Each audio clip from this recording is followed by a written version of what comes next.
A Daily Life in Japan. Konnichiwa minasan. So ayun na nga mga beshiwaps, after namin sa Tokyo Tower, ayan dumiretso naman kami dito sa Odaiba. Matagal-tagal na rin bago yung huling punta namin dito. Baby pa yata si Tierra nun. Kaya nung bumalik kami dito, ang daming nagbago, ang daming mga nadagdag. At ayan, may mga naabutan pa nga kaming mga ini-interview. Tapos dumiretso na kami dito sa loob ng mall. Ang first stop namin itong Unko Shop or yung tinatawag na Poops. Ang cute niya guys, bali meron tong museum. Kaso hindi na namin napasok kasi medyo pricey. Kaya tingin-tingin na lang muna kami. Tapos yung tabi nun is yung Hello Kitty Japan.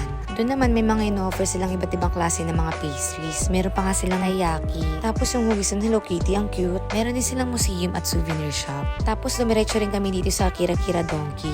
Sobrang daming mabibili dun guys. Ang cute pa nga ng mga candies dun kaso hindi ko na nakunan. Mahirap na baka maparami yung dampot ni ate. At hanggang sa lumabas na kami at pinuntahan na namin tong Gundam base. Syempre hindi mawawala yung picture-picture. Tapos ayan naglakad na kami papuntang Koen or Park para magpahinga at umupo saglit. Tuwang-tuwa pa nga si Fuego dyan sa mga water mist fun. At after namin sa Gundam base, ayan didiretso na kami ng art museum. Pero nakita namin tong Doraemon shop. Kaya naisipan na rin naming pasukin. Grabe mga beshiwaps, talaga sinulit namin yung pagpunta dito sa Tokyo. Sobrang nag-enjoy yung mga bagets. Although nakakapagod, pero nakakatuwa kasi ang dami namin napasyalan. Ayun nga lang, hindi na namin napasok yung iba't ibang klase ng museum kasi kukulangin sa oras. At isa pa, baka kulangin kami sa budget. Naku, mahirap na baka hindi kami makauwi. At ito na nga, sobrang tuwang-tuwa yung mga bagets. Pati yung tatay. Ang bongga naman kasi nung place. Ang lakas makaretro ng atmosphere. Parang yung tema is nasa 1960s, ganun. 開くので入って左をみんなで見てください。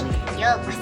はい、入って左です。このトリックアートをカメラで見ると Hindi ko na maalala kung magkano yung nabayad namin dyan, 1,000 yen plus yata per person. At ayan, syempre hindi mawawala ang picture-picture. Actually, 3D yan guys ha, hindi lang talaga naangguluhan ng maayos. At after namin sa art museum, ayan, nag-fishing pa nga si ate.